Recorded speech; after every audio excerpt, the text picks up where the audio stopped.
It's lit now. Shout out EmEz and tune in to the sit down. Check. EmEz. What's up, Brody? Thank you for coming. This is the sit down.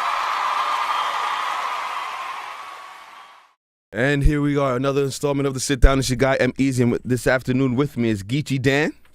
It's good. How's everything, sir? Everything is good, man. Appreciate the love, man. Thank you. Thank you for coming up. What brings you to the sit down this afternoon? Man, just telling my story, man. Just tell what I've been going through, what I've been doing here in New York, you know. And which is? I got a Geechie Dan hip hop tape show.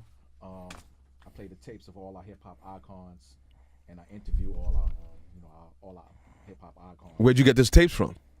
I've been collecting tapes since I was a teenager. It says you're the chairman for the Hip Hop Hall of Fame Museum in Harlem. Yes, that's correct. I've been appointed by J.T. Thompson, Hip Hop Hall of Fame CEO. We connected on Facebook, and he was like, "Yo, man, you got tapes like that?" I said, "Yeah, I've been collecting tapes, and I got tapes, Grandmaster Flash, Furious Fives, Funky 4, Zulu Nation, Cold Crush, and tapes from Queens." And so he was like, "Yo," I told him about an idea I had about connecting the tapes with the flyers from back in the days from the parties, and let's do some type of exhibits for the museum. And so he was like, "Yo, that's hot. Yo, you just earned your spot up as as a chairman." That's dope. For the kids that are listening that don't know what tapes are, because CDs and MP3s and all that, you couldn't really just listen to your favorite song. You had to wait for a DJ to play it, or you had to go buy the actual single and the tape. So this is what you mean when he means tapes for you kids that are listening. Because I remember when we used to run home from school, and right off the radio, you recorded the tape. Geechie Dan. Now, when I say tapes, meaning that the tapes, I still got the tapes, but I still converted the tapes to CD and then of course. MP3 files. Of course. Basically. Now, it says here that you're doing music again? Yes, I am. And what kind of music are you doing, sir? I'm doing hip hop, B. Obviously. I got a song called "Chillin' on the Beach." I'm dropping this spring. Me and this brother in Atlanta in the A. I used to live in Atlanta. For how long? I was in Atlanta for about 18 years. Oh, wow. And then I came back up. I lost everything, 3-4 years ago. How? How? Yo, man, when I lost everything. Like, I lost my car. How? Yo, just things, it just happened. Things just happened, and lost my marriage, lost my car, lost my home, lost my. But what'd you do, though? Yo, man, I didn't do nothing, man. Come on, don't do that. Yo, don't man, do that. Yo, man, Georgia, man, things happen in life. So it just didn't work, man. I kind of think that God was like, "Look, Geechie, I'm gonna set you up, but you're gonna have to lose everything." And I was like, I didn't see it at that time, but after the process of going through what I was going through at my lowest, I was like, yo, maybe this is a way of God humbling me and telling me, yo, you want to start all over. You want that dream to doing what you're doing. You grew up in Queens. I'm from Hollis. So, you want to do this, fine, but you're going to have to be humble. I'm going to have to start you over from scratch. What was you doing in Atlanta? In Atlanta, I was working for AT&T, man. I was in telecom. Okay. I kind of was in the bit. I was kind of in it, but I wasn't in it because the vibe in Atlanta wasn't the vibe that in New York. It's two different vibes. Gotcha. And the generation down there don't know my generation. They don't know park jams and they don't know nothing about that. They don't know about real MCing and freestyling and. So when I was doing that down there, he was looking at me like I was crazy. Like, yeah, you all right, you nice, but you old school. Gotcha. I'm like, It's the sit down. Geechie Dan's in the building. It's your guy, EmEz. Talk to me about the book you published in 2008. Oh, man. The book I published is called The Kingdom Hall No More. It's about my 16 years growing up in the Kingdom Hall as a Jehovah's Witness in Hollis, Queens. Was that hard doing hip-hop and being a Jehovah's Witness? Yes. Very hard because my mother wouldn't allow me to do it. So how'd you do it? I couldn't do it. I had record deals, had production deals. Hold on. Yo. Something's not right here. Yo, man. How did you get a deal if you're not doing it? Let me tell you what happened, man. Like, all right, back in the 80s, I was a come up. I used to rhyme with LL. Okay. From Farmers. I used to rhyme with LL Cool J. He was about 6-7 blocks away from me, and I was always like the second best in the neighborhood. He was always top dog, respectfully. So then I came at him. We had a battle. I kind of got at him, and then we had another battle. He came and clapped back and got back at me. So everybody was like, "Yo, Cat is nice. Yo, Geechie, you doing your, you know what you're doing. You know what I'm saying? You rhyming. You doing your thing." My mom's was hearing about me in the streets rhyming, and people in the Kingdom Hall was hearing about me because I was rhyming in front of the Kingdom Hall. Oh wow! I didn't care. So you just blatant with it then? I didn't. Yeah, pretty much. Got you. Okay. And so people in the Kingdom Hall was like getting at my mother, like, "Yo, Sister Chamberlain, your son is like rhyming in front of the Kingdom Hall. He's in the parks. Everybody's talking about him, you know." And then my mom's just like, "Look, I was supposed to get a guardianship account money from when my father died when I was a kid, when I was 7 years old. So I was supposed to get it when I turned 18. So my mom's made up a contract stating that if I'm going to remain in her home at that time, this was 1985. If I'm going to continue remaining in her home, I have to continue going to the Kingdom Hall. I have to continue going in field service. I have to continue Bible studies and this and the third, you know what I'm saying? If I don't, I have to leave her home today. Right now, I got to leave her home. And if I don't stay in her home and leave, that I will not get my I won't get my guardianship money. So she put me on the spot. I called some friends of mine. I called family. How old were you at this time? I was 18, 19. Okay, go ahead. And I was like, "Mom, why are you doing this to me?" And she was like, "I don't care. You're going to be a Jehovah's Witness. I don't care what I got to do to put that much pressure on you to change the ultimatums. I don't care. You're going to become a Jehovah's Witness. I don't care about no hip hop. I don't care nothing about all that rhyming you doing. That's a fad." And I was like, "Dag." So nobody wouldn't listen. Nobody wanted to challenge my mom. So I signed the contract that she had written up, and she gave me a copy, and she had it notarized. So mom was not playing, bro. Nah. So then after that, she jerked me. Go tell me Ma J jerked you. My mom's jerked me, B. My mom's jerked me. Okay, go ahead. Let me hear this story. Yo, my mom's This crazy. my mom's jerked me. She when I became 21, she said, I want you to get baptized at the next Jehovah's Witness convention, circuit assembly as we called it. And I'm like, and she said, "You get your money when you get baptized." So I got baptized, and then turned around. She already spent my money 3 years prior to that. Up. Yeah. Mom Duke spent the whole and that was grip. we're talking about $44,000. That was my trust fund that my father had left me. So she jerked me. So I became a Jehovah's Witness for nothing, and I ended up being disfellowship 18 months later of no fault of my own. That's crazy.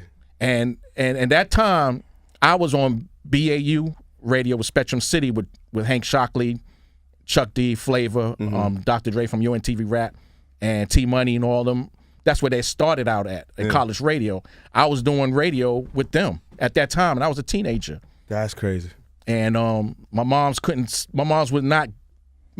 not having it, you know what I'm saying? I had a record deal in 1986 for a song called Let's Dance that I did. And my mom's heard the song played on, college radio and everything. I had Wild Pitch Records. Stu Fine came at me. He's like, "Yo, let's get a single deal, And cool. Then my man Mikey D from Queens, big shout out to Mikey D Destruction. He was on a label called Public Records. And he said, "Yo, Geechie, you nice, B. Yo, come and come with me to Connecticut. I think it was Stanford at that time, and he opened up the show for me." I said, "All right, cool, bet." So I told my moms, and she was like, "When is you supposed to be doing this hip hop nonsense?" I said, "Well, this nonsense I'm doing is Thursday night." And that's a meeting night. That was Tuesday night was a book study at that time, and Thursday night was the theocratic ministry school, as they call it. And Sunday was the regular, public talk. So Thursday night, she was like, nah, okay, you can go ahead and do it. If you go ahead and do it and perform Thursday night, just make sure you find somewhere to live Friday morning. Were you getting paid Thursday? Nah, this was just a favor. My man Mikey D was like, yo, Geechie, for the look. For the look, yeah. Got you.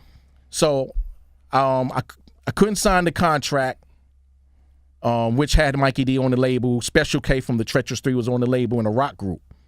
And I couldn't. So your mom jammed you all the way up. Yeah, man. She jammed me up big time. That's crazy. And I was just, I was bubbling. At that time, I was hot. Everybody was like, yo, you nice, but your mom's, man, it was just like every one thing after another, my mother made sure, like, it was like she determined not to let me, be successful in this. That's crazy. Just to sit down and see guy EmEz, I got Geechie Dan in the building. Talk to me about the essence of hip hop you're doing. The essence of hip hop is a documentary I'm doing on my tapes. Okay. This summer, this June, and it's about my tape collection. Pretty much, I got one of the largest tape collections in the world. Wow. I got tapes. I got over 400 jams. I'm talking about. I got a tape with LL when he was a teenager at a battle at a block party in Queens. I got tapes from Rakim when he was Kid Wizard. I got tapes from Mikey D, Rakim, Flash, Theodore, Funky 4. This brother right here. I got all the park jams in Queens, from Lincoln Park, Baisley Park, 40 Projects Park, Connell Park, Jamaica Park. I got a lot of tapes, man. Well, so you said it's coming out when, in June? It's coming out in June, yes. And Raheem from the Furious 5 is going to be he's going to be part of that project that I'm working on. So, but we're working on some exhibits for the tapes, creating like holograms and stuff like that. So when you put these certain glasses on, you at the party. You at the time that party was 1981 at Harlem World or T Connection or the Savoy Man or whatever, Park Jam, and you right there like a hologram. Yeah. Yeah, with the same clothing on, hip hop attire and all that. That virtual tour. Yes. So let me know when that pops off. I'd like to be a part of that. I'd like to come see what that looks like. Yeah, no doubt. I'll let you know. Yeah. Absolutely. What else I'm working on? I'm working on a Geechie Dan hip hop tape show .fm. What is that? Internet radio station. Oh, okay. All right. The first and only radio station dedicated to playing the tapes of all our hip hop icons. So it's just the tapes? Just tapes. Commercials and tapes. Got you. Because, a lot of people want to hear the tapes. They may not, want to see the icons per se, but my thing is this, the icons, they created a culture called hip hop for us. And they not being mentioned too much at all these days. So I have the tapes, I have content. I want to put the tapes so they can hear it. And then the next thing I want to create is the Geechie Dan hip hop tape show.com.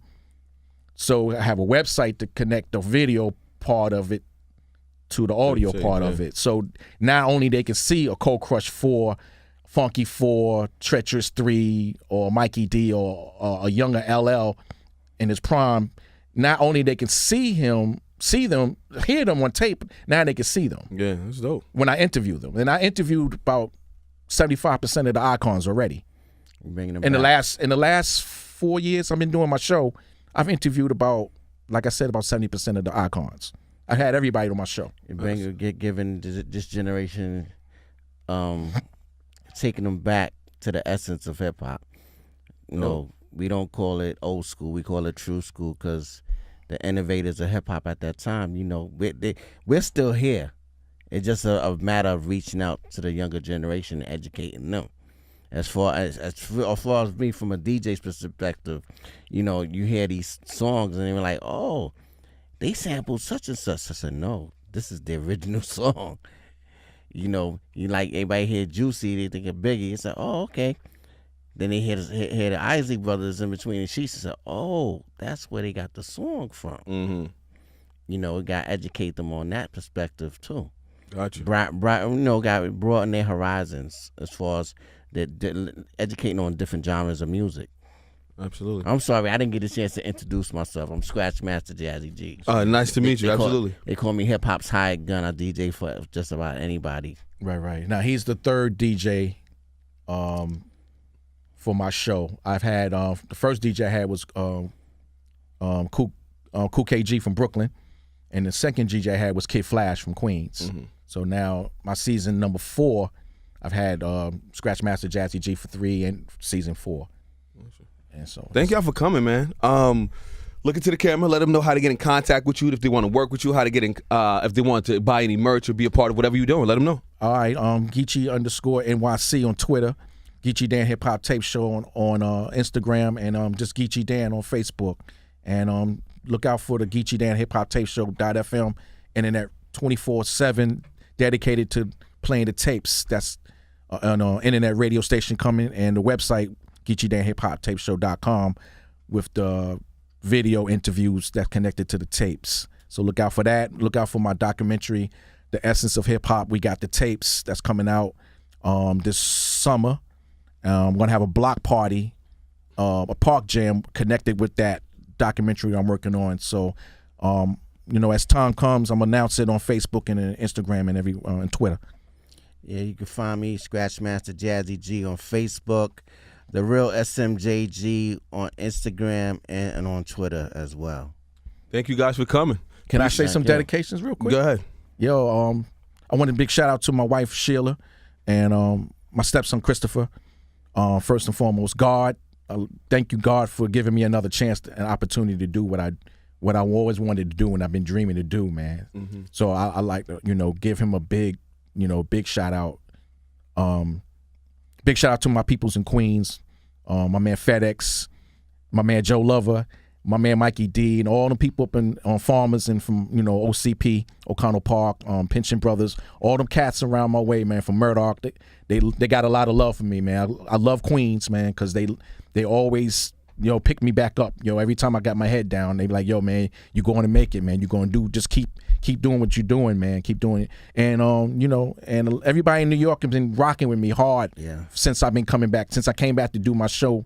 Right now I'm doing my show on Linkage Radio, so I do my show on Friday night at 7 p.m. Geechie Dan Hip Hop Tape Show. And a lot of people showing me love, man. Showing me this brother right here. A lot of love, man. I love y'all on Facebook, for real. I love my followers, man. For real. Thank you. So thank you for coming. It's the Sit Down. It's lit now. Shout out EmEz and tune in to the Sit Down. Check. EmEz. What's up, Brody? Thank you for coming. This is the Sit Down.